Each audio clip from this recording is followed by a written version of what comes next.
வெள்ளை பூக்கள் உலகம் எங்கும் மலரவே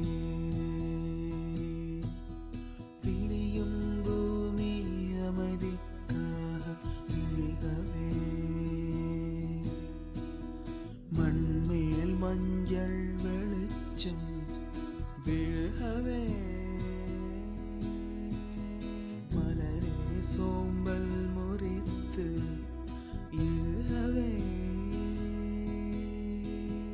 குழந்தை விழி கட்டுமே தாயின் கதகதப்பில் உலகம் விழியட்டுமே பிள்ளையின் சிறு முதல் சிரிப்பு